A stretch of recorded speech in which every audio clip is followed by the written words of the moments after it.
بسم اللہ الرحمن الرحیم۔ السلام علیکم ورحمۃ اللہ وبرکاتہ۔ ہمارا آج کا ناول ہے مجرم سے محرم، از قلم سارہ خان۔ بہنام بیٹا ذرا یہاں آؤ میرے پاس۔ رخسار جو بستر میں لیٹی تھیں انہوں نے اپنے پاس بلایا۔ وہ کوئی کتاب پڑھ رہی تھی جسے ہاتھ میں لیے وہ ان کے پاس آ گئی۔ جی امی۔ بیٹا میں کچھ چیزیں تمہارے حوالے کرنا چاہتی ہوں جو دراصل تمہاری امانت ہیں میرے پاس۔ انہوں نے آنکھوں میں آتی نمی کو پیچھے کو دھکیلتے ہوئے کہا۔ امانت چیزیں؟ کیا مطلب ہے آپ کا امی؟ میں کچھ سمجھی نہیں۔ اس نے کتاب ایک طرف رکھتے ہوئے الجھن بھرے لہجے میں کہا۔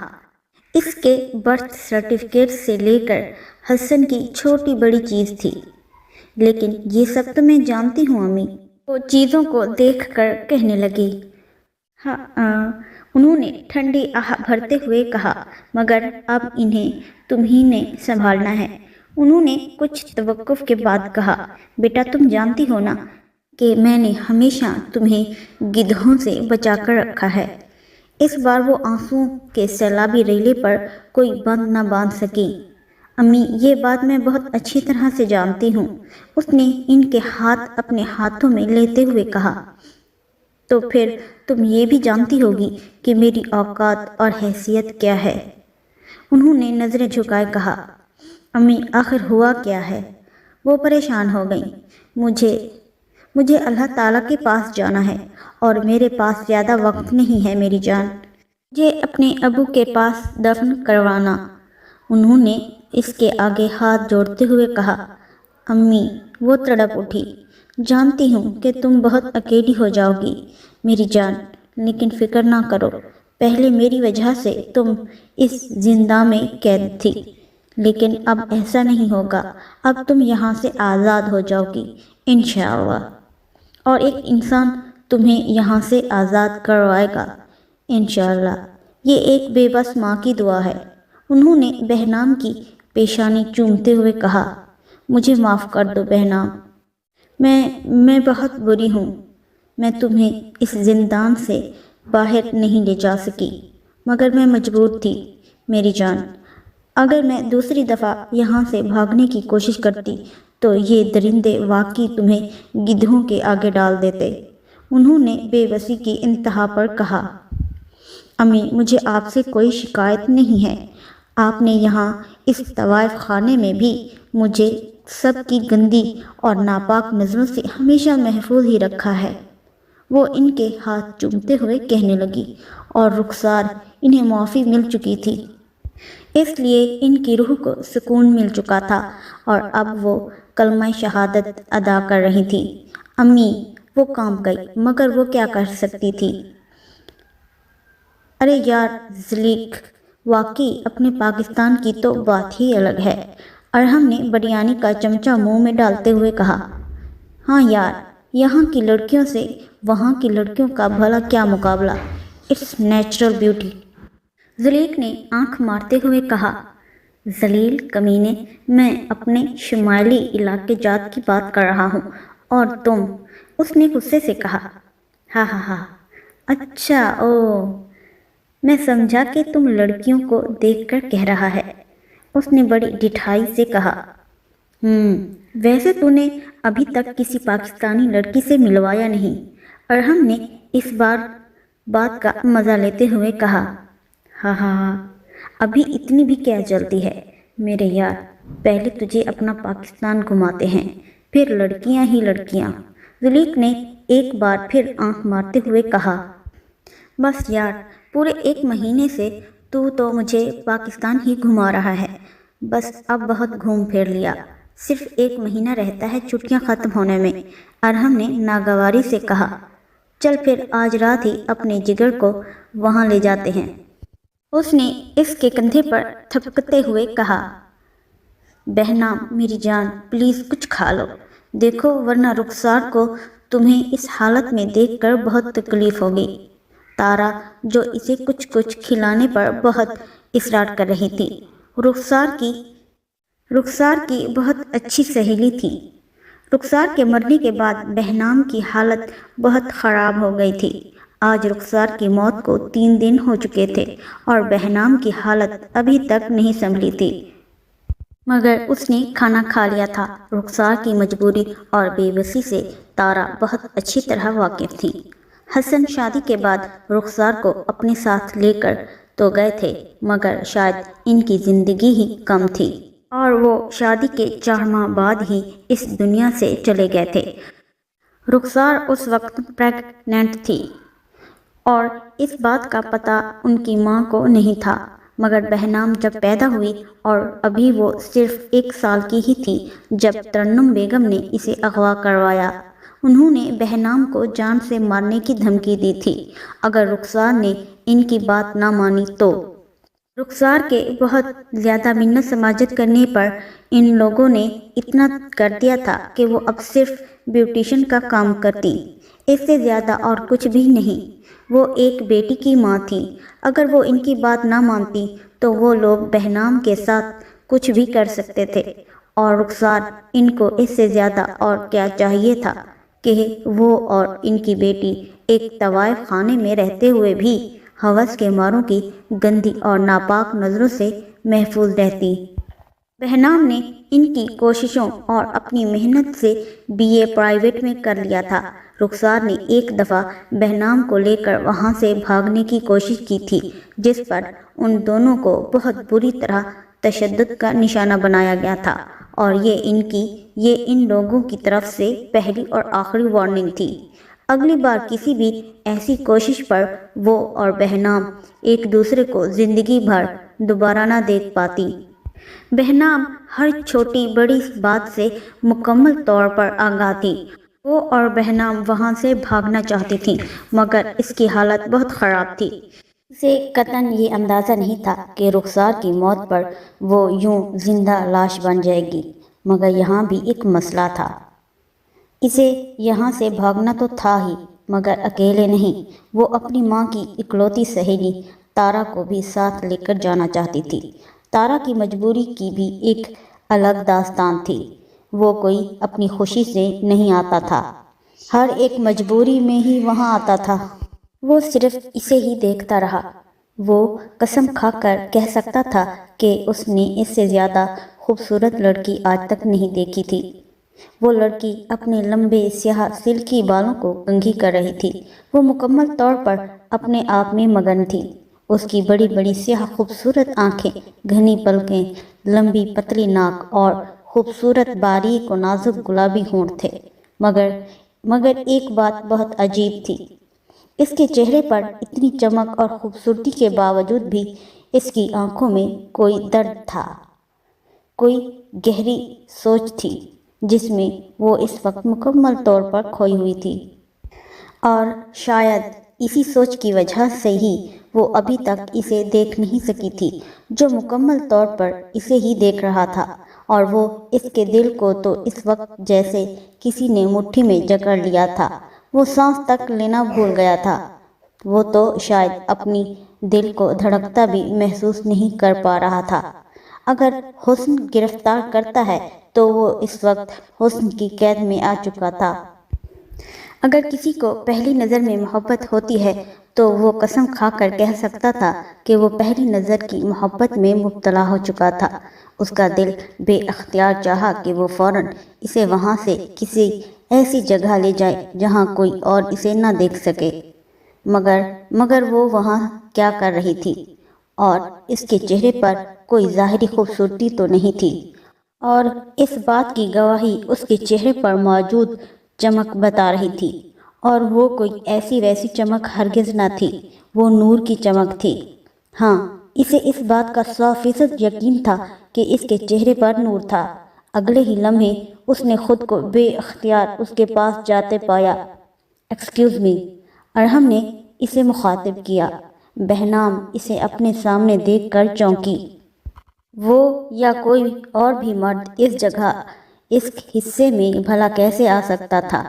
اس نے فوراً اپنا دوپٹہ اوڑھا اور اس سے اپنا چہرہ ڈھانپ لیا۔ آپ کا نام کیا ہے؟ ارحم نے اس کی اس حرکت پر چونکا، مگر پھر فوراً سنبھل گیا۔ اسے اس بات پر جھٹکا ضرور لگا، بلکہ بہت بڑا جھٹکا، کہ ایسی جگہ رہنے والی لڑکی دوپٹہ بھی اوڑھ سکتی ہے اور چہرہ بھی ڈھانپ سکتی تھی، مگر اس نے اس کی اس ادا کو بہت پسند کیا۔ آپ بہت خوبصورت ہیں، ارحم نے اس کی تعریف کرنا فرض سمجھا۔ بہنام نے اس کی کسی بھی بات کا جواب دینا ضروری نہ سمجھا اور اندر جانے لگی۔ آج رخسار کی موت کو 1 ہفتہ ہو چکا تھا اور آج اس کی طبیعت بھی کافی بہتر ہو چکی تھی۔ آج وہ پورے 1 ہفتے بعد اپنے کمرے سے باہر نکلی تھی اور وہاں سے ہمیشہ ہمیشہ کے لیے جانے کا سوچ رہی تھی۔ آپ میرے ساتھ، ارحم نے بات ادھوری چھوڑ دی۔ وہ جو وہاں سے جانے لگی تھی ایک دم رک گئی۔ اسے اپنے کانوں پر یقین نہیں آ رہا تھا کہ کبھی کوئی اس کے لیے بھی ایسی بات کر سکتا تھا۔ وہ اپنے آنسو پی کر رہ گئی۔ اس نے اسے مڑ کر دیکھنے کی غلطی نہیں کی تھی، کیونکہ وہ اس کی نظریں اپنی پیٹھ پر بخوبی محسوس کر سکتی تھی اور چہرے پر تو پھر۔ یہ اتنا نخرہ کس لیے دکھا رہی ہو تم؟ ارحم نے اس کا ہاتھ پکڑ لیا۔ بہنام کا ہاتھ پکڑنا تو دور کی بات، کبھی کسی نے اس سے بات کرنے کی بھی کوشش نہیں کی تھی۔ وہ جب امتحانات دینے جاتی تو نقاب لگا کر ہی جاتی تھی۔ وہ اب تک وہاں اس لیے محفوظ تھی کیونکہ رخسار اس پر سایہ کیے رہتی تھی، اور وہ کیسا سایہ تھی یہ حقیقی معنوں میں اسے آج معلوم ہو رہا تھا۔ اس نے کچھ بھی سوچے سمجھے بغیر ایک زوردار تھپڑ اسے جڑ دیا۔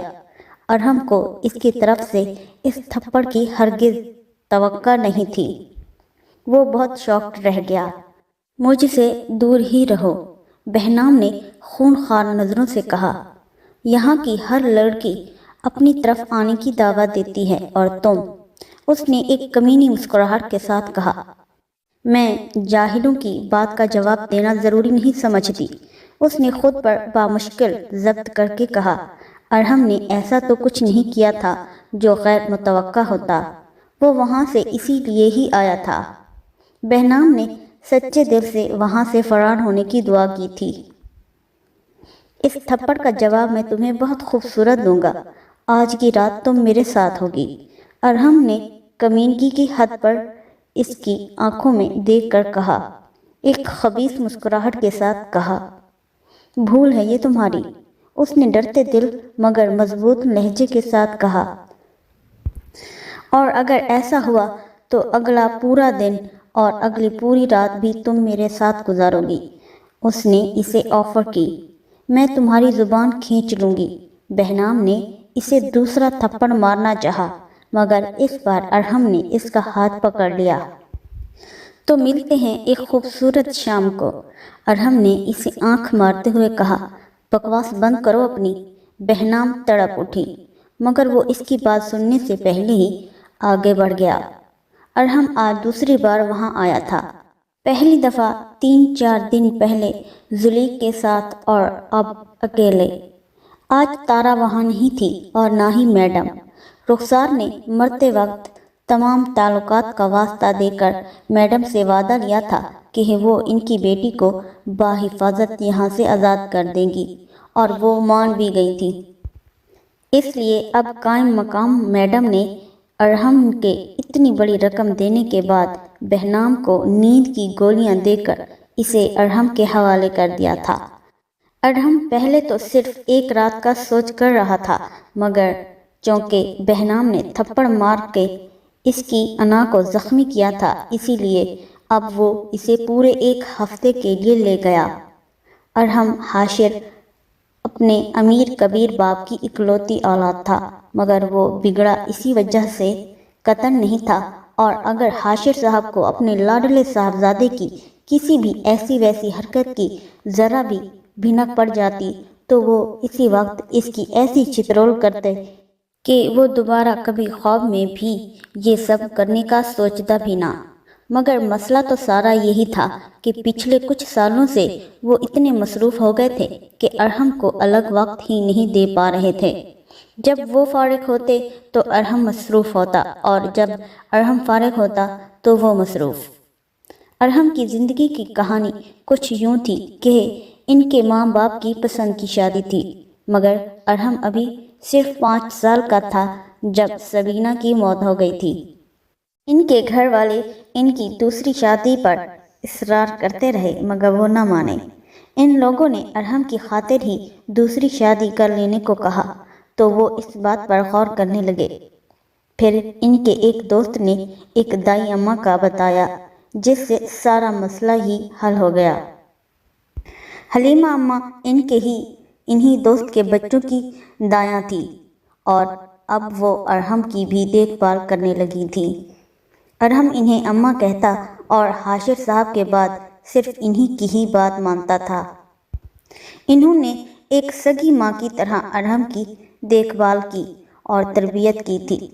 اسے صوم و صلاۃ کا پابند بنایا اور انہی کی اچھی تربیت کا ہی نتیجہ تھا کہ وہ کینیڈا میں رہتے ہوئے بھی 16-17 سال کی عمر تک 5 وقت کی نماز پڑھتا، روزانہ قرآن پاک کی تلاوت کرتا اور اکثر اوقات تہجد بھی پڑھ لیتا تھا، مگر صرف 16-17 سال تک۔ وہ 16 سال کا تھا جب حلیمہ اماں کو ہمیشہ کے لیے پاکستان آنا پڑا تھا۔ ان کے دونوں بیٹوں کو بہت اچھی نوکری مل گئی تھی اور اب وہ بالکل بھی یہ گوارا نہیں کرتے تھے کہ ان کی ماں اس عمر میں بھی غیر ملک کام کریں۔ اور تبھی ارحم کالج جانے لگا تھا اور اس کی نئی دوستی زلیخ سے ہوئی تھی۔ وہ پاکستان سے تعلیم کے لیے وہاں آیا تھا۔ زلیخ بھی پاکستان کے ایک بڑے امیر باپ کا بیٹا تھا۔ اس نے پہلی دفعہ ارحم کو ایک سگریٹ پلائی تھی جسے ارحم نے بہت منع کرنے کے بعد پھر اسی کی خاطر ہی لے لی تھی، اور پھر یوں ایک سگریٹ سے شروع ہونے کے بعد اب وہ اسے اپنے ساتھ چھٹیوں میں پاکستان لے کر آیا تھا۔ ارحم کا پاکستان میں اپنا ایک ذاتی بنگلہ تھا جو حاشر صاحب نے اس کے لیے لیا تھا اور ارحم پچھلے سال ہی چھٹیوں وہاں پر رہ کر گیا تھا۔ اب اس بار وہ رہ تو زلیخ کے ساتھ رہا تھا مگر وہ اپنے بنگلے میں ہی رہنا چاہتا تھا، مکمل پرائیویسی کے ساتھ، اور رہتا بھی اگر بہنام نہ ہوتی تو۔ زلیخ کو ارحم کے اس بنگلے کے بارے میں پتہ نہیں تھا اور نہ ہی ارحم اسے بتانے کا کوئی ارادہ رکھتا تھا، اور اب وہ اس بات پر شکر ادا کر رہا تھا کہ اس نے زلیخ کو نہیں بتایا تھا، کیونکہ وہ نہیں چاہتا تھا کہ زلیخ کو کسی بھی طرح بہنام کے بارے میں پتہ چلے۔ وہ چاہتا تھا کہ زلیخ کو لگے کہ اس کام میں وہ اس کا مرید تھا اور خود کچھ بھی نہیں کر سکتا تھا۔ شکر کہ آپ کو ہوش تو آیا جان من، بڑا ہی انتظار کروایا ہے آپ نے تو۔ بہنام نے آنکھیں کھولیں تو اس نے چہکتے ہوئے کہا۔ بہنام کو اپنا سر بہت بھاری محسوس ہو رہا تھا، وہ ٹھیک سے آنکھیں بھی نہیں کھول پا رہی تھی۔ وہ چند لمحے ہوش میں آنے کے لیے جدوجہد کرتی رہی۔ جیسے ہی اسے سب کچھ یاد آیا وہ فوراً اٹھی مگر بے سود۔ جانے جا، پہلے آرام کر لیں پھر سکون سے اٹھنا، اس نے بہت خوشگوار لہجے میں کہا۔ تم؟ بہنام نے انگلی اٹھا کر کہا۔ ارحم حاشر نام ہے میرا، دل جانم۔ ارحم نے اس کی بات کاٹ کر مسکراتے ہوئے کہا۔ تمہاری ہمت کیسے ہوئی میرے ساتھ ہی سب کرنے کی؟ اس نے غصے سے کہا۔ ریلیکس میری جان، ریلیکس، اس نے بہت دھیمے لہجے میں کہا۔ Just shut up. اس بار وہ پوری شدت سے چلائی تھی۔ میں نے تم سے کیا کہا تھا کہ آج رات تم میرے ساتھ؟ ایک زوردار تھپڑ نے اسے اپنی بات مکمل کرنے نہیں دی۔ تمہاری اتنی جرأت؟ ارحم نے جواب میں اسے ایک بہت زوردار تھپڑ مارتے ہوئے کہا۔ بہت شوق ہے نا تمہیں تھپڑ مارنے کا، تو یہ لو۔ اس نے ایک اور زوردار تھپڑ مارتے ہوئے کہا۔ جو پہلے ہی پورا 1 ہفتہ بیمار رہنے کے بعد آج کچھ بہتر ہوئی تھی اور اب سارا دن بے ہوش رہنے کے بعد اتنی بھاری مردانہ ہاتھ کے تھپڑ کھائے تو ایک بار پھر بے ہوش ہو کر گر پڑی۔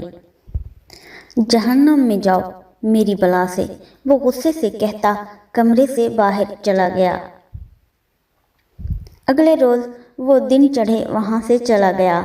بہنام کو ہوش رات کو ہی آ گیا تھا، مگر وہ ارحم کے وہاں جانے کا انتظار کرتی رہی۔ اتنا تو اسے معلوم ہو چکا تھا کہ وہاں گارڈ یا نوکر وغیرہ کوئی نہیں تھا۔ وہ اس کے آنے سے پہلے ہی وہاں سے نکل جانا چاہتی تھی۔ دن بھر کی سر توڑ کوششیں کرنے کے بعد آخرکار وہ رات کو وہاں سے فرار ہونے میں کامیاب ہو گئی۔ وہ بھاگتے ہوئے کسی سے ٹکرائی تھی۔ مجھ سے بھاگنا اتنا آسان نہیں ہے بہنام، وہ ارحم ہی تھا۔ بہنام سانس لینا بھول گئی۔ آخر یہ کیسی مصیبت تھی جس میں وہ پھنس گئی تھی۔ کہیں سے بھی فرار کا کوئی راستہ نہیں مل رہا تھا، اور جو ملا تھا وہ بھی نہیں ملا تھا۔ ویسے بہت اچھی کوشش تھی، ارحم نے اس کا بازو دبوچتے ہوئے کہا۔ اگر تم نے یہاں سے بھاگنے کا سوچا بھی تو تمہارے ساتھ وہ حال کروں گا کہ تم خود سے بھی نفرت کرنے لگو گی۔ پل پل مرو گی مگر ایک ہی بار موت نہیں آئے گی۔ ارحم نے اسے بیڈ پر پھینکتے ہوئے کہا۔ تم فرعون ہو، اس نے اپنے ہاتھ کی پشت سے آنسو صاف کرتے ہوئے کہا۔ ہاں میں ہوں، اور کچھ؟ ارحم نے اس کے آنسو کو نظر انداز کرتے ہوئے بڑی ڈٹھائی سے کہا۔ اللہ تعالیٰ تم سے حساب لے گا۔ اس کی اس بات پر ارحم کے دل کو کچھ ہوا تھا۔ کتنا جانتی ہو تم اللہ تعالیٰ کو؟ اس نے اپنے جاگتے ضمیر کو تھپکتے ہوئے کہا۔ تم سے زیادہ، بہنام نے اس کی آنکھوں میں دیکھ کر کہا۔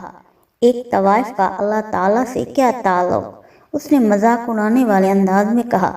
بہنام نے کوئی جواب نہ دیا۔ وہ اسے کیا اور کیسے سمجھاتی کہ وہ ایک طوائف ہرگز نہیں تھی، اور ویسے بھی اللہ تعالیٰ کو کوئی طوائف نہیں جان سکتی کیا؟ اس نے سوچا۔ ویسے اب تو تمہاری حالت بہت بہتر ہے، کیوں نہ؟ اس نے معنی خیز انداز میں بات ادھوری چھوڑ دی۔ تم بہت ہی بے وقوف ہو۔ آخر تمہیں مجھ میں ایسا کیا دکھائی ہی دیا جو تم نے یوں اتنی بڑی رقم اس میڈم کو دے دی؟ جانتے بھی ہو کہ اب وہ تمہیں بلیک میل بھی کر سکتی ہے۔ تمہیں تو چاہیے تھا کہ کسی ایسی لڑکی کو ساتھ لاتے جو بہت خوشی خوشی تمہارے ساتھ رہتی۔ اس نے پرسکون لہجے میں کہا۔ بتاؤں کہ کیا دیکھا تم نے؟ ارحم نے اس کی آنکھوں میں دیکھتے ہوئے کہا۔ اگر تم مجھے یہاں سے جانے دو تو میں وعدہ کرتی ہوں کہ بہت جلد تمہارے پیسے سارے لوٹا دوں گی۔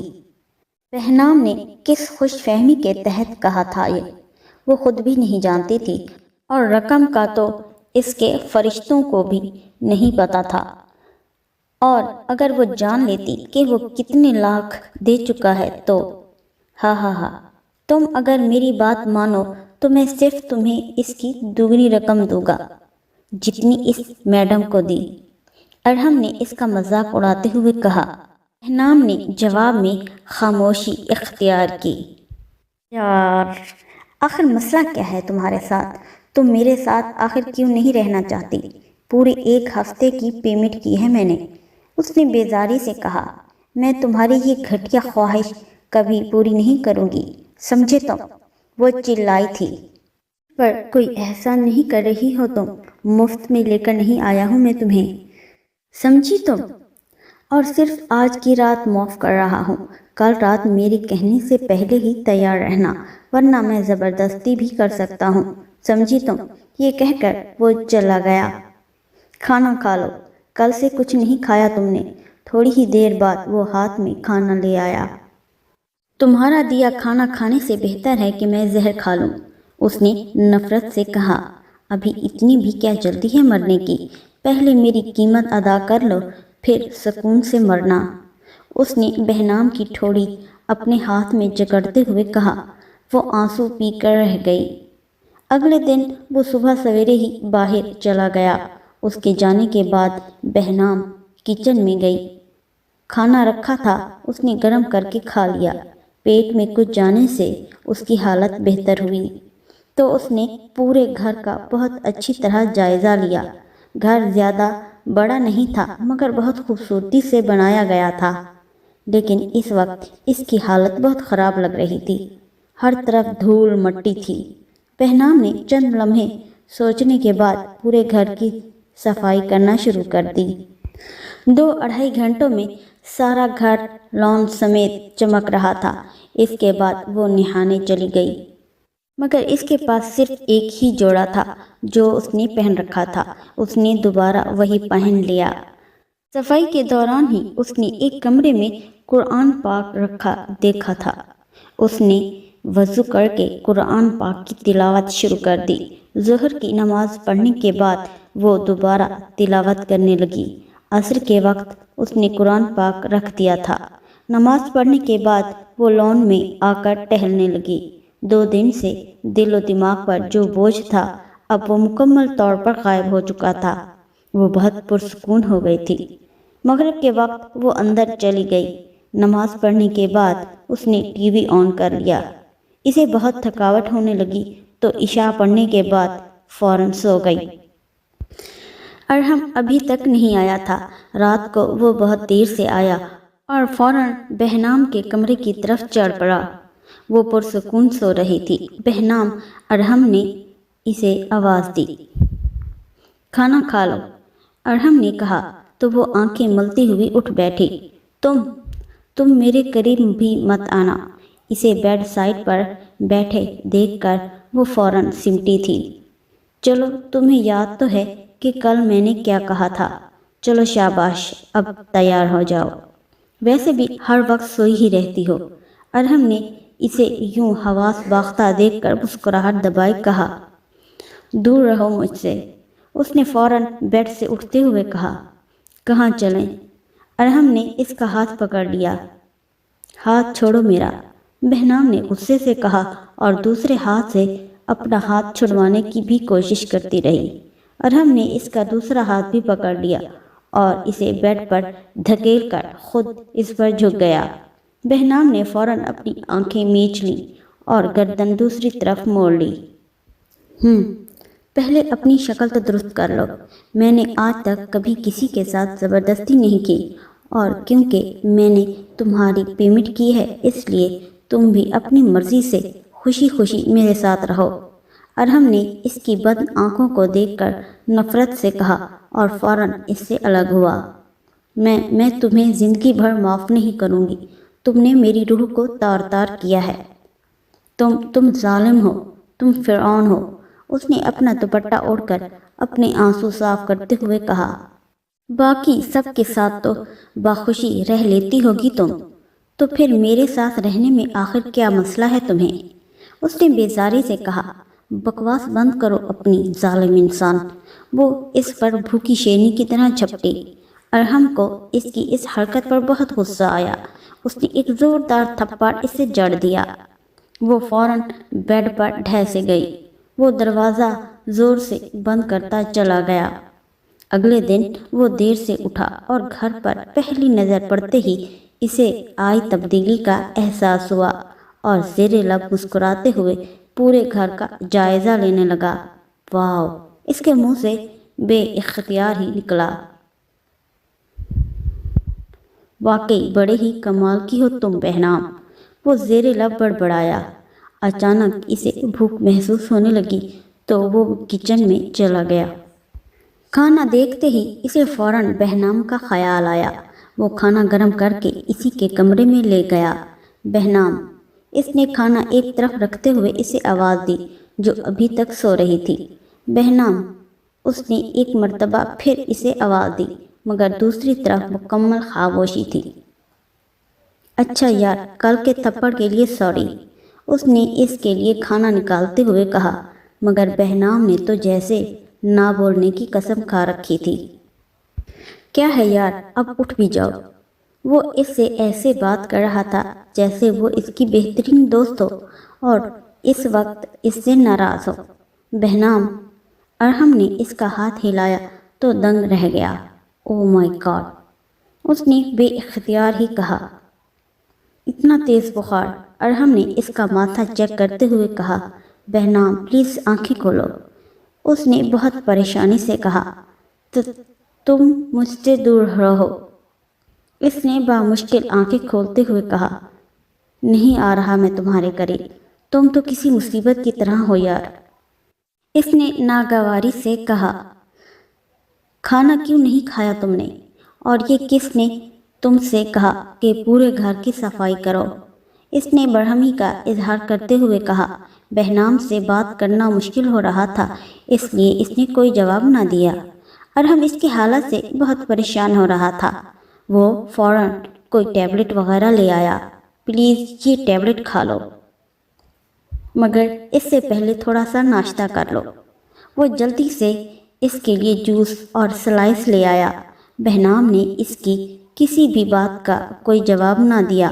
بہنام پلیز یہ لے لو، اس نے منت بھرے لہجے میں کہا۔ بہنام نے بامشکل آنکھیں کھولتے ہوئے تھوڑا سا لے لیا۔ پلیز یہ ختم کر لو، ارحم نے اس کے بہت تھوڑا سا لینے پر کہا۔ بہنام نے مایوسی سے نفی میں سر ہلایا۔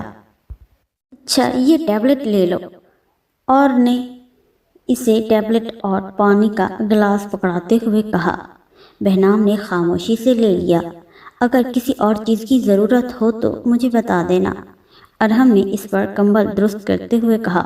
وہ خاموشی سے لیٹی رہی۔ بہت جلد ہی وہ گہری نیند میں چلی گئی۔ ارحم نے ناشتہ وہیں کیا۔ کچھ دیر وہ اس کے پاس بیٹھا رہا، پھر لاؤنج میں آ کر ٹی وی دیکھنے لگا۔ اس کا دل ہر چیز سے بہت بری طرح اچاٹ ہونے لگا۔ وہ ایک کتاب لے کر بہنام کے کمرے میں چلا گیا۔ وہ شام تک سوتی رہی۔ شام کو اس کی آنکھ کھلی تو اس نے پانی مانگا۔ ارحم نے لپک کر اسے پانی دیا۔ اس نے بہنام کا بخار چیک کیا۔ وہ کم ہونے کی بجائے اور زیادہ ہو چکا تھا۔ بہنام پلیز کیا تم گاڑی تک چل سکو گی؟ ارحم نے کس خوش فہمی کے تحت پوچھا تھا، حالانکہ وہ بخوبی جانتا تھا کہ اس کی حالت ہرگز ایسی اجازت نہیں دیتی۔ بہنام نے اس پر ایک نظر ڈال کر کمبل ایک طرف کیا اور اٹھنے لگی، مگر وہ بستر سے اٹھتے ہی بہت بری طرح چکرائی۔ اگر ارحم اسے بروقت تھام نہ لیتا تو وہ نیچے گر جاتی۔ تم چھوڑو مجھے، اس نے چلانے کی کوشش کی مگر صرف ہلکی آواز میں ہی کہہ سکی۔ وہ واش روم کی طرف جانے لگی۔ ارحم نے اسے دروازے تک چھوڑا۔ وہ باہر نکلی تو ارحم نے اسے دوبارہ سہارا دینا چاہا، مگر اس نے اسے بہت بری طرح جھٹک دیا۔ وہ دیوار کا سہارا لے کر خود ہی بیڈ تک پہنچی۔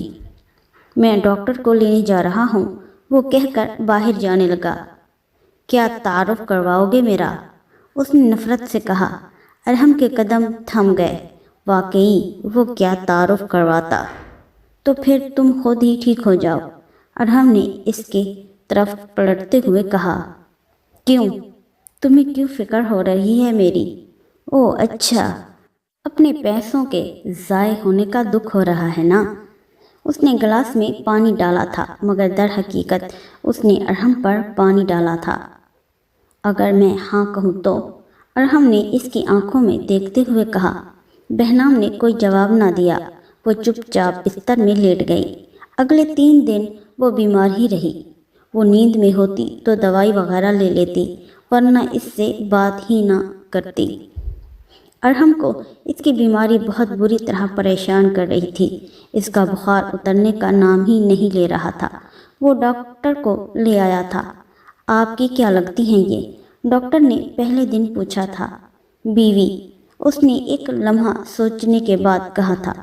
دیکھیے آپ کی بیوی کی حالت بہت خراب ہے، وہ خود ہی ٹھیک ہونا نہیں چاہتی۔ آپ ان کی صحت کا بہت خیال رکھیں۔ ڈاکٹر صاحب کوئی سیریس بات تو نہیں ہے نا؟ اس نے بہت ڈرتے ہوئے پوچھا تھا۔ فی الحال تو زیادہ سیریس نہیں ہے، مگر بعد میں ہو بھی سکتی ہیں اگر یہ اسی طرح بیمار رہیں تو، ڈاکٹر نے صاف صاف بتا دیا تھا۔ بہنام چلو لان میں چلتے ہیں۔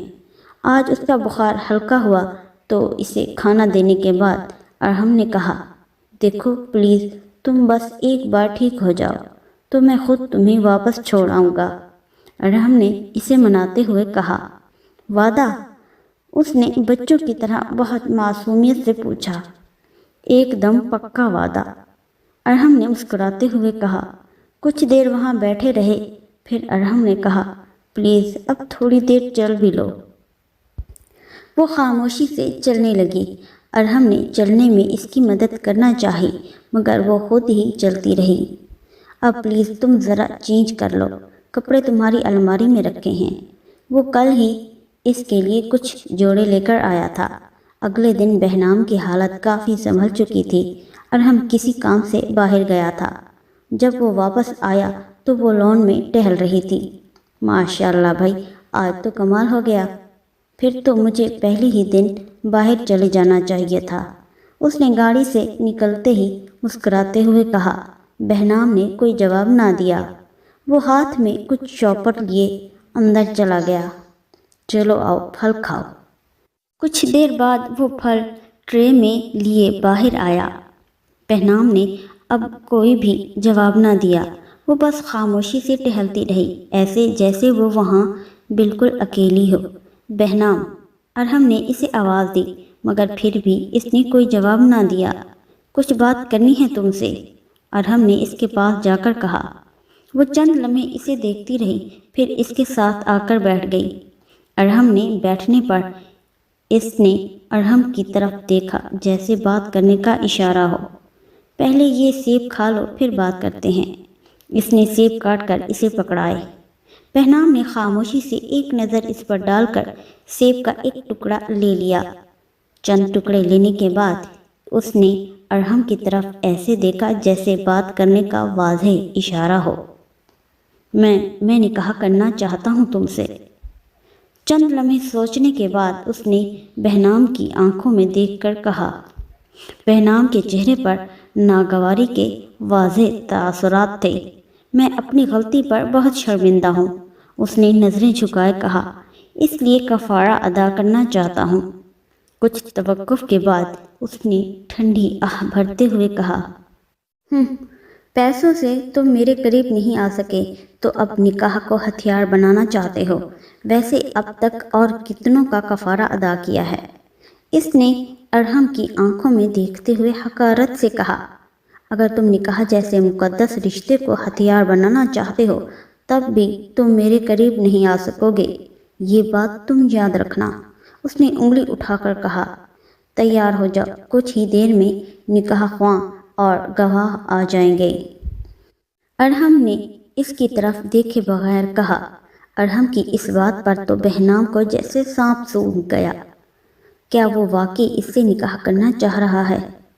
نہیں، بلکہ واقعی وہ اس سے نکاح کر رہا تھا۔ چاہو تو پولر سے تیار ہو سکتی ہو، نکاح کا جوڑا تمہارے کمرے میں رکھا ہے، اس نے سیب لیتے ہوئے کہا، اور بہنام وہ حیرت سے منہ کھولے اسے دیکھتی رہی۔ کچھ دیر بعد پولر سے 2 لڑکیاں اسے تیار کرنے کے لیے آئی تھیں۔ یہ چاند سی دلہن کہاں سے ڈھونڈی ہے میرے لال نے؟ حلیمہ اماں اس کے صدقے وارے جا رہی تھیں۔ اس نے فون کر کے حلیمہ اماں کو بلایا تھا۔ وہ اسی شہر میں ہی رہتی تھیں۔ وہ اپنے دونوں بیٹوں اور بہو کے ساتھ آئی تھیں۔ اب تک نکاح خواں وغیرہ آ چکے تھے اور گواہان بھی، حلیمہ اماں کے بیٹے بھی شامل تھے۔ زلیخ چونکہ اگر گھر والوں کے ساتھ کسی دوسرے شہر اپنے کچھ رشتہ داروں کی شادی میں گیا تھا، اس لیے وہ نہیں آ سکا تھا۔ ارحم نے اسے نکاح سے 15-20 منٹ پہلے بتایا تھا۔ بے غیرت انسان، کچھ دن تو صبر نہیں کر سکتا تھا؟ زلیخ نے اسے شاندار گالیوں سے نوازتے ہوئے کہا۔ ہاں، بس یار کچھ ایمرجنسی میں کرنا پڑ رہا ہے سب کچھ، ورنہ تمہارے بغیر کیسے کر سکتا ہوں؟ ارحم نے ہنستے ہوئے کہا، جیسے اب کر رہے ہو۔ اس نے ناراضگی سے کہا، اچھا یار، جب تم آؤ گے تب دوبارہ کر لیں گے نکاح، ویسے بھی ولیمہ تیرے آنے پر ہی ہوگا، تو رات تک انتظار کر سکتا ہے۔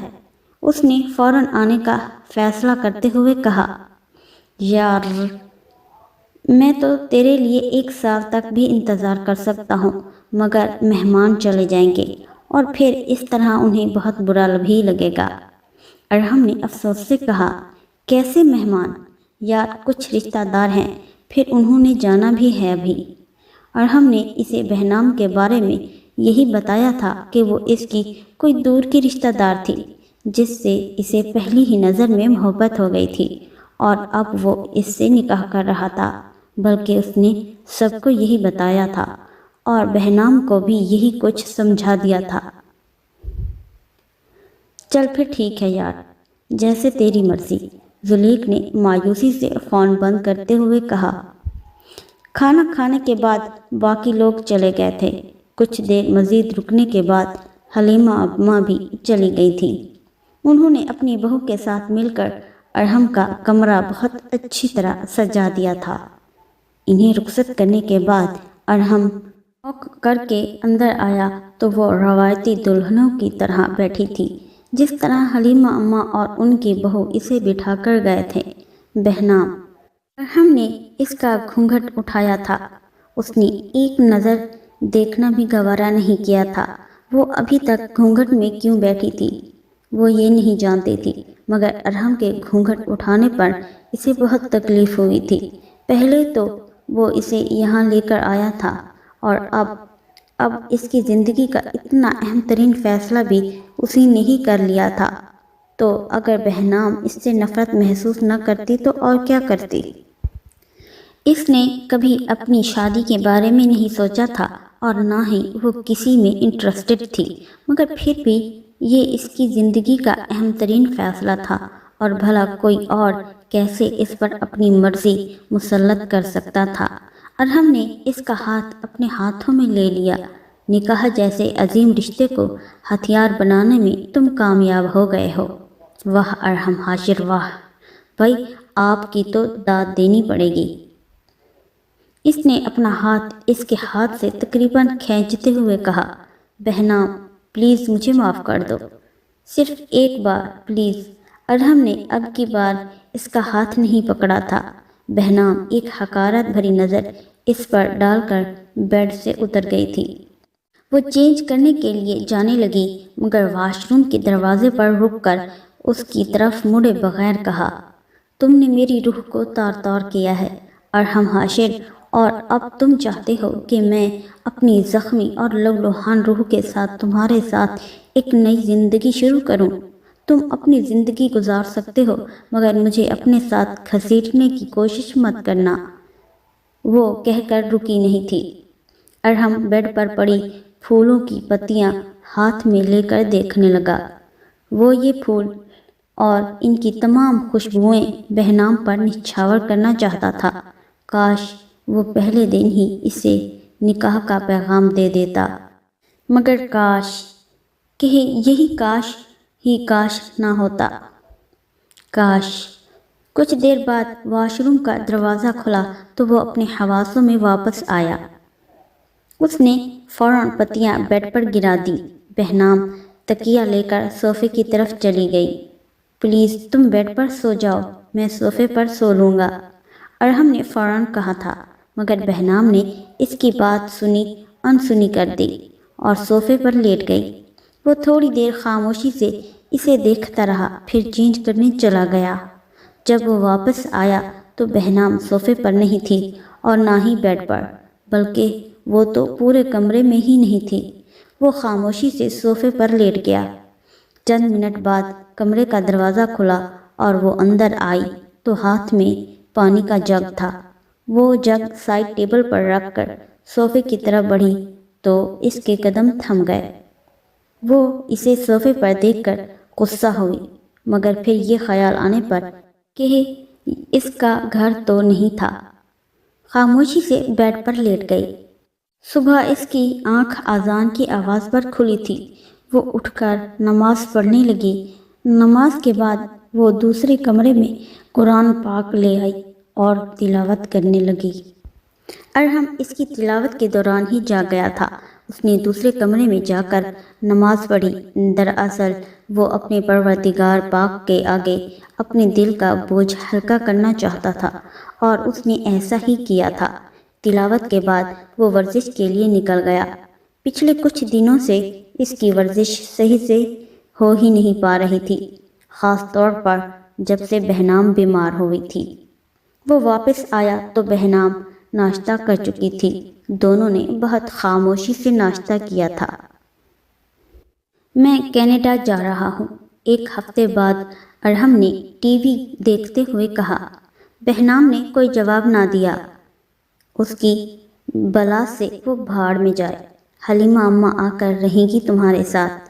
تمہارے پیپرز بننے میں کافی دن لگ جائیں گے اور میرا جانا بھی بہت ضروری ہے، ورنہ نہ جاتا۔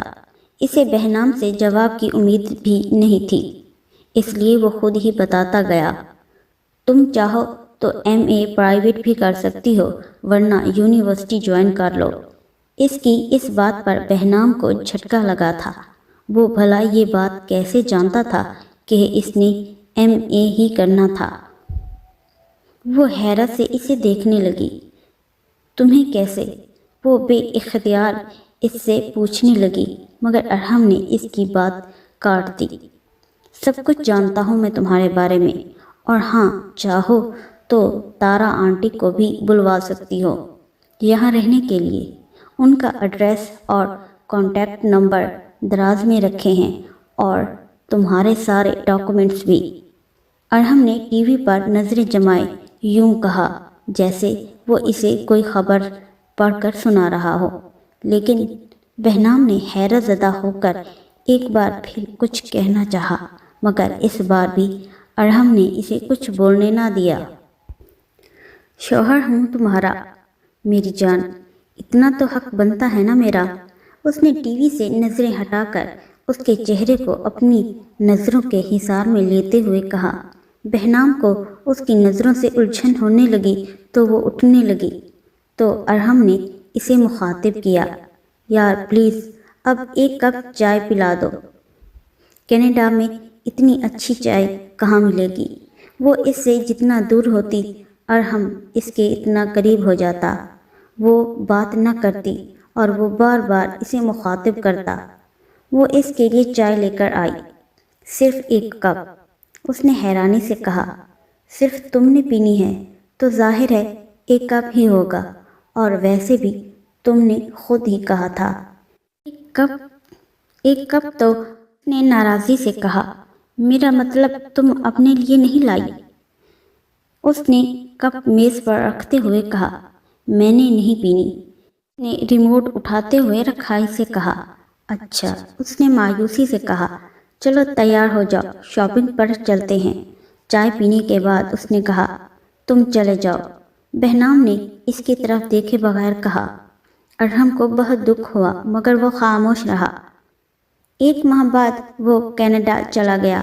ارحم خود کال کرتا اور اسکائپ پر آتا، ورنہ بہنام اسے کبھی کال نہ کرتی۔ اس نے خود کو یونیورسٹی میں مصروف کر لیا تھا۔ یونیورسٹی میں وہ نقاب لگاتی، گھر میں صفائی وغیرہ کے لیے ایک ملازمہ آتی، کھانا وغیرہ بہنام خود ہی بناتی۔ حلیمہ اماں اس کے ساتھ تھی۔ ہفتے 2 بعد تارا اس کے پاس آتی اور چند ایک دن رہنے کے بعد چلی جاتی۔ وہ ایک یتیم خانے میں نوکری کر رہی تھی۔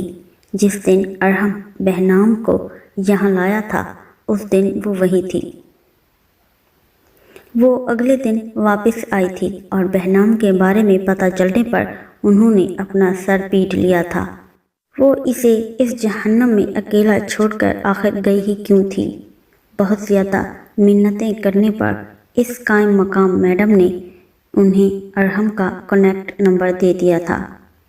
انہوں نے فوراً رابطہ کیا تھا اور ارحم کو بہنام اور اس کی ماں کے بارے میں سب کچھ بتایا تھا، جسے سن کر اسے بہت افسوس ہوا۔ اسے اپنے کیے پر بہت ندامت ہوئی، جس کی وجہ سے وہ اتنا عرصہ بعد اپنے پروردگار عظیم کے حضور سجدہ ریز ہوا تھا۔ دعا مانگنے تک وہ بہنام کے نکاح کرنے کا پختہ ارادہ کر چکا تھا۔ وہ جانتا تھا کہ یہ بہنام کی زندگی کا اہم ترین فیصلہ تھا اور اسے یوں کرنے کا قطعاً کوئی حق نہیں تھا، مگر اس کے پاس کوئی دوسرا راستہ بھی نہیں تھا جو اس سے بہتر ہوتا۔ اب چاہے وہ اس نکاح سے خوش ہوتی جو ناممکن تھا یا نہیں، مگر وہ اپنے گناہ کا کفارہ ادا کرنا چاہتا تھا۔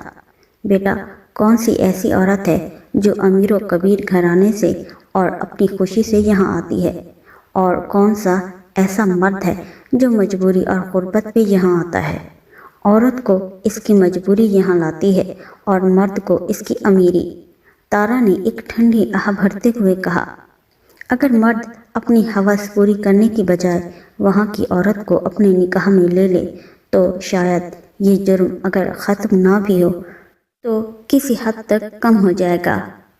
اب یہ مرد کے اختیار پہ ہے جو اپنی ہوس پوری کر کے مجرم بننا چاہتا ہے یا پھر نکاح کر کے محرم۔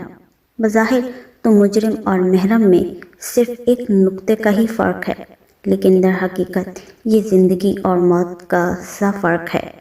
جس طرح ایک دھڑکن زندہ یا مردہ ہونے کا پتہ دیتی ہے، بالکل اسی طرح مرد کا محرم بننا عورت کو ایک نئی زندگی دیتا ہے، جبکہ اس کا مجرم بن جانا اسے ایک اور موت مار دیتا ہے۔ وہ موت کہ جو حقیقی موت سے زیادہ تکلیف دہ اور جان لیوا ہوتی ہے، وہ موت جو پل پل مارتی ہے مگر زندہ رکھ کے، وہ موت کہ جب اصل موت آتی ہے تو وہ تکلیف کی بجائے آزادی اور راحت بن جاتی ہے۔ تو ہے کوئی جو سوچے۔ اس نے کینیڈا جا کر حاشر صاحب کو سب کچھ بتا دیا تھا۔ میں سب کچھ جانتا ہوں ارحم، انہوں نے اس کی حرکتوں پر کہا تھا۔ میں تم پر کوئی زبردستی کر کے تمہیں سدھارنا نہیں چاہتا تھا۔ یاد رہے میں اشاروں میں تم سے کتنی مرتبہ پوچھا کرتا تھا کہ سب کچھ ٹھیک تو ہے نا، تو تم مجھے دھوکے میں رکھتے رہے، اور میں نے بھی تم پر یہی ظاہر کیا کہ مجھے کچھ نہیں پتا، کیونکہ اگر میں اس وقت تمہیں بتا دیتا تو تم مجھ پر شک کرتے کہ میں تمہاری جاسوسی کرواتا ہوں، اور پھر تم مجھ سے بدظن ہو جاتے۔ میں تمہیں خود سے دور نہیں کرنا چاہتا تھا، صرف تم ہی تو میرا اکلوتا رشتہ ہو۔ انہوں نے اس کے کندھے پر بازو پھیلاتے ہوئے کہا، اور مجھے اپنے بیٹے پر فخر ہے کہ اسے بری عادتیں زیادہ دیر راز نہیں آتی۔ خیر، اب تو میں کچھ عرصے تک فارغ ہونے والا ہوں اور پھر پاکستان چلا جاؤں گا، لیکن اگر تم ساتھ چلتے تو زیادہ اچھا تھا۔ پاپا، میں تو ابھی ایک لمبے عرصے تک فارغ ہونے والا نہیں، آپ اپنی بہو کے پاس چلے جائیں، ویسے بھی وہ اپنی زندگی میں بہت خوش ہے اور میں ابھی اسے ڈسٹرب نہیں کرنا چاہتا۔ اس نے مایوسی سے کہا، اس کی زندگی تم ہو ارحم، اور ایک بات یاد رکھنا، اسے کبھی بھی کچھ مت کہنا، اسے تمہارے ساتھ نارمل زندگی گزارنے میں کچھ وقت لگے گا، اور وہ جتنا وقت لینا چاہے اسے دینا، ورنہ میرا تمہارے ساتھ کوئی واسطہ نہیں ہوگا، کیونکہ بہرحال مجھے اپنی بیٹی زیادہ پیاری ہے۔ انہوں نے اسے سمجھایا۔ اس نے خاموشی سے سر اس بات میں ہلا دیا۔ اور پڑھائی کیسی ہو رہی ہے بیٹا؟ انہوں نے چائے پیتے ہوئے کہا۔ آج انہیں آئے ہوئے 1 ماہ ہو چکا تھا۔ وہ شام کی چائے پی رہے تھے۔ اب امتحانات ہونے والے ہیں۔ ویری گڈ، اور میری بیٹی کا آگے کا کیا ارادہ ہے؟ انہوں نے بہت پیار سے پوچھا۔ ان کی ہمیشہ سے ایک خواہش تھی کہ ان کی بھی ایک بیٹی ہوتی، اور اب وہ اللہ تعالیٰ کا بہت شکر ادا کرتے کہ بہنام کی شکل میں انہیں ایک بہت پیاری اور معصوم بیٹی اور بہو مل گئی تھی۔ میں آگے بھی پڑھنا چاہتی ہوں پاپا، اس نے سوچتے ہوئے کہا۔ بیٹا، اگر میں تم سے کچھ مانگوں تو کیا تم دو گی؟ وہ بہت سنجیدہ تھے۔ جی پاپا، آپ حکم کریں۔ تم پلیز ارحم کو معاف کر دو، میری خاطر ہی صحیح۔ وہ اپنی غلطی بلکہ اپنے گناہ پر بہت شرمندہ ہے۔ انہوں نے منت بھرے لہجے میں کہا۔ پلیز بیٹا۔ انہوں نے اس کے آگے باقاعدہ ہاتھ جوڑ لیے تھے۔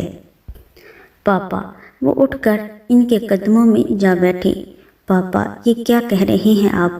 مجھے اس سے کوئی گلہ نہیں ہے، میں تو کب کا انہیں معاف کر چکی ہوں۔ اور اپنی بات پر خود بہنام کو بہت حیرانی ہوئی۔ اس نے اس کے بارے میں کچھ سوچا ہی کب تھا اور کب اسے معاف کیا تھا، لیکن پھر اسے فوراً یاد آیا کہ اس نے ارحم کے علاوہ اور کچھ سوچا ہی نہیں تھا۔ اسے اپنے آپ سے بہت شکایت ہوئی۔ انہوں نے اسے اپنے پاس بٹھایا اور اسے ارحم کے بچپن سے لے کر اب تک کی ساری باتیں بتانے لگے۔ بیٹا، انسان کبھی بھی گمراہ ہو سکتا ہے اور اسے کبھی بھی ہدایت مل سکتی ہے۔ انہوں نے ایک ٹھنڈی آہ بھرتے ہوئے کہا۔ ارحم اسکائپ پر تھا۔ ارے ہاں یار پاپا، وہ آپ کی لاڈلی رمشا آپ کو ڈھیروں سلام بول رہی تھی۔ اچھا، وعلیکم السلام، کیسی ہے وہ؟ ایک دم پرفیکٹ، کہہ رہی تھی کہ اس بار میرے ساتھ پاکستان چلے گی، گھوم پھر بھی لے گی اور چھٹیاں بھی انجوائے کر لے گی۔ کافی کا سپ لیتے ہوئے کہا، اور فرحیہ بھی آپ کو سلام کہہ رہی تھی۔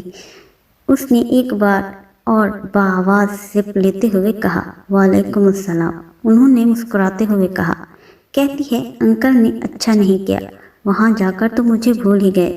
وہ شروع ہو چکا تھا۔ حاشر صاحب نے اسے آنکھوں کے اشارے سے وارن کیا، مگر وہ صرف بہنام کو دیکھ رہا تھا۔ اور ہاں کہ کل تک تو انکل مجھے اپنی بیٹی کہتے تھے، اور بھلا کوئی اپنی بیٹی کو بھی بھول سکتا ہے کیا؟ یہ دیکھیں ہماری تصاویر۔ وہ انہیں تصاویر دکھانے لگا جن میں فرحیہ نے کہیں اس کا بازو پکڑ رکھا تھا اور کہیں اس کے کندھے پر ہاتھ رکھا ہوا تھا۔ بہنام کی آنکھوں میں کچھ چبھا تھا، مگر وہ ضبط کر گئی۔ اس نے خود ہی تو ارحم کو اپنی زندگی گزارنے کا کہا تھا، اور اگر اب وہ گزار رہا تھا تو پھر اسے کیا مسئلہ تھا؟ یار پاپا، میں سوچ رہا ہوں کہ فرحیہ سے شادی کر لوں، ورنہ رمشا سے کرنی پڑے گی، اور وہ ماریا بھی تو ابھی تک پیچھے پڑی ہوئی ہے، اور ویسے بھی آپ کی بہو، سوری میرا مطلب ہے کہ بیٹی، تو اپنی زندگی میں بہت خوش ہے، تو میں اب وہاں آنے کا سوچ رہا ہوں۔ سب اپنی اپنی زندگی میں خوش ہیں۔ اس کی بات مکمل کرنے پر بہنام نے بے اختیار اسکرین کو دیکھا تو ارحم نے اسے آنکھ ماری۔ اس نے فوراً حاشر صاحب کو دیکھا۔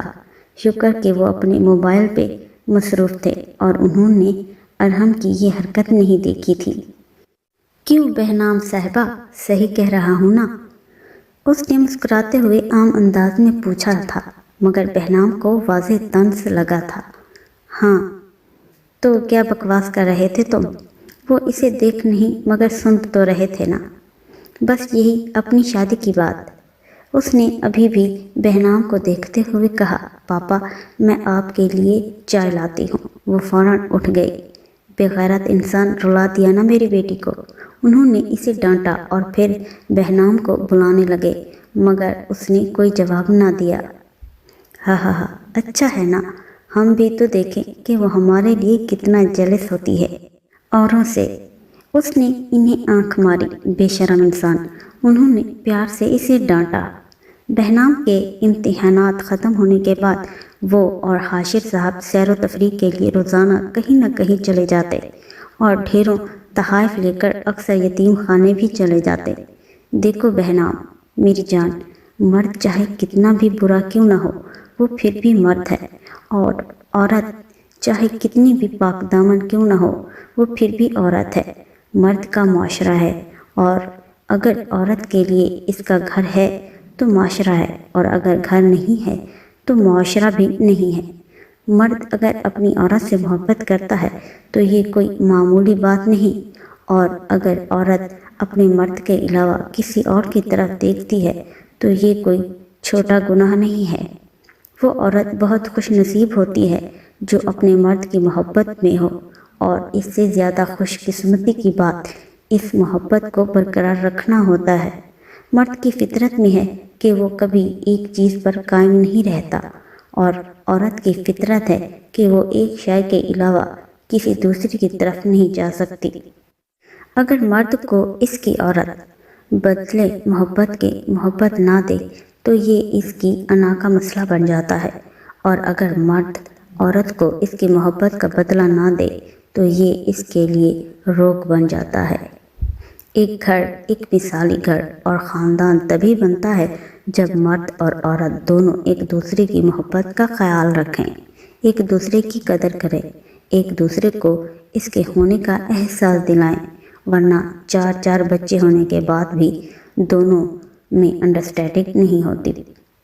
نکاح بہت ہی مقدس رشتہ ہے میری جان، مگر اس کو ہر کوئی مقدس جان نہیں سکتا، اور جو جان جاتے ہیں ان کی آپس میں محبت یقینی ہے، اور جو اس کو صرف دو بول کا رشتہ سمجھتے ہیں وہ کبھی محبت تک نہیں جا پاتے۔ تارا نے اسے اپنے پاس بٹھا کر بہت پیار سے سمجھایا۔ بہنام نے بھی تو اسے صرف 2 بول کا ہی رشتہ سمجھا تھا، یہ جاننے کے باوجود بھی کہ وہ ایک دوسرے کا لباس ہے، اس سے دور رہی تھی اور اب بھی دور رہ رہی تھی۔ اس کے دل کو کچھ ہوا تھا۔ گھر آ کر وہ بہت بے چینی سے ارحم کی کال کا انتظار کرنے لگی، مگر اس دن اس کی کوئی کال نہ آئی۔ وہ تو روزانہ کال کرتا تھا، پھر آج کیا ہوا تھا؟ اسے بہت پریشانی ہونے لگی۔ اس نے صبح اسے کال کرنے کے لیے فون اٹھایا، مگر اسے کچھ جھجک محسوس ہوئی۔ اب وہ آج اس کی کال کا انتظار کرنے لگی، مگر آج بھی اس کی کوئی کال نہ آئی۔ اس نے پورا 1 ہفتہ کال نہیں کی۔ وہ حاشر صاحب سے پوچھنا چاہتی تھی، مگر نہیں پوچھ سکی۔ یا میرے اللہ، وہ بالکل خیریت سے ہوں۔ اس نے سچے دل سے اس کے لیے دعا کی۔ اگلے دن حاشر صاحب بغیر بتائے ہی کہیں چلے گئے۔ کافی دیر تک جب وہ واپس نہ آئے تو وہ انہیں کال کرنے لگی، مگر ان کا موبائل بند جا رہا تھا۔ اسے بہت پریشانی ہونے لگی۔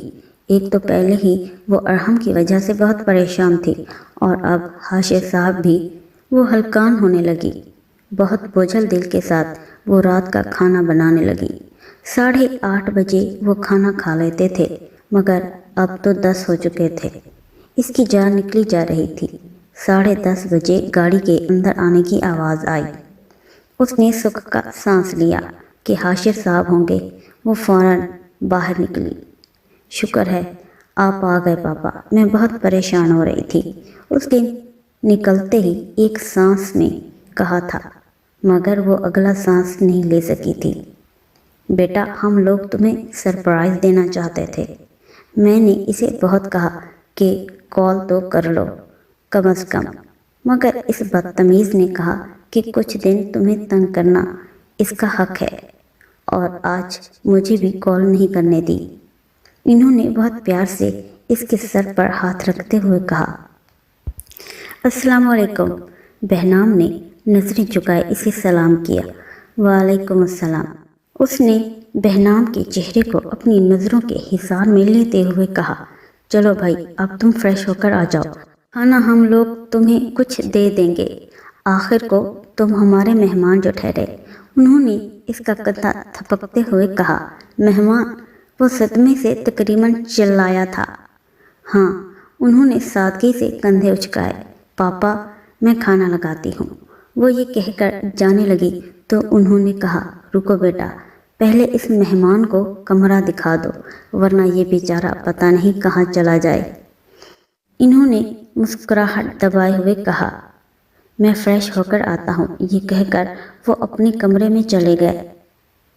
کیا میں آپ کے کمرے میں جا سکتا ہوں؟ اس نے بہت معصومیت سے کہا۔ اس نے نظریں جھکائے سر اس بات میں ہلایا۔ وہ اس سے 7 سمندر دور تھا تو ہی صحیح تھا۔ یوں اس کے پاس آیا تو اس نے اپنے دل پر قابو نہ رہا۔ اسے لگا کوئی اس کے دل کی چوری پکڑ لے گا۔ وہ سب سے الگ ہونا چاہتی تھی، اس لیے وہ اپنے کمرے میں جانے کی بجائے کچن میں چلی گئی۔ ارحم کمرے میں اس کا انتظار کرتا رہا۔ وہ نہ آئی تو وہ چاروں ناچار کھانے کی میز پر آ گیا۔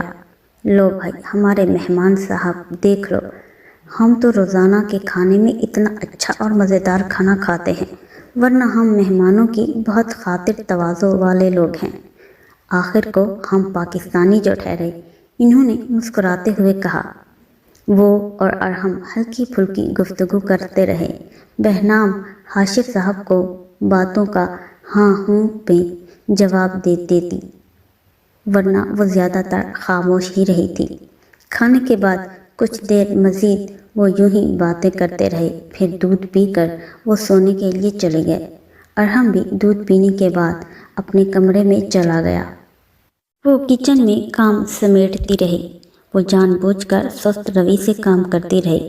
وہ چاہتی تھی کہ ارحم کے سو جانے کے بعد ہی کمرے میں جائے۔ کافی دیر بعد وہ کمرے میں آئی تو وہاں مکمل اندھیرا تھا جو ارحم کے سونے کا بتا رہا تھا۔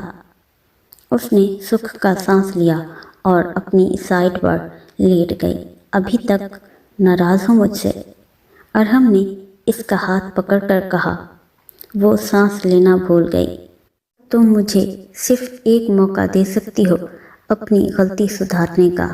ارحم نے اس کا ہاتھ اپنے سینے پر رکھتے ہوئے کہا۔ اسے لگا سانس کے ساتھ ساتھ اس کا دل بھی دھڑکنا چھوڑ دے گا، مگر یہ کیا، اس کا دل تو زور زور سے دھڑکنے لگا تھا۔ اگر تم میرے یہاں آنے پر خفا ہو تو میں واپس چلا جاتا ہوں کل، پہلی ہی فلائٹ سے۔ اس نے بات مایوسی سے کہا۔ میں نے ایسا کب کہا؟ اور تم نے اتنے دن کال کیوں نہیں کی؟ ہاں، جانتے بھی ہو اتنے دن کتنے خدشات کے ساتھ گزارے ہیں میں نے۔ اگر اسی ڈر اور تڑپ میں مر جاتی تو، لیکن تمہیں کیا پرواہ تھی میری؟ جا کر کرو تم اپنی دوسری، تیسری اور چوتھی شادی۔ بے اختیار شکوے کے ساتھ اس نے اپنا ہاتھ ارحم کے ہاتھ سے کھینچنا چاہا، مگر مقابل کی گرفت بہت مضبوط تھی۔ ارحم کے لبوں پر ایک دلکش مسکراہٹ بکھر گئی۔ مجھے لگا تمہیں کوئی فرق نہیں پڑے گا، اور ہاں، دوسری، تیسری اور چوتھی میں اپنی پہلی سے ہی کرنا چاہتا ہوں۔ اس نے بہنام کا ہاتھ چوم کر اپنی آنکھوں پر لگاتے ہوئے کہا۔ وہ شرمندہ ہو گئی۔ اسے اپنے بے اختیار دل پر بہت غصہ آیا، مگر پھر فخر محسوس ہوا کہ اس کا محرم صرف اسی کا تھا۔ کیا تم نے مجھے معاف کر دیا ہے؟ ارحم نے بہت ڈرتے ہوئے پوچھا۔ ہاں، بہنام نے ارحم کے سینے پر اپنا سر رکھتے ہوئے سرگوشی کی۔ ارحم نے اسے اپنی مضبوط باہوں کے حصار میں لے لیا۔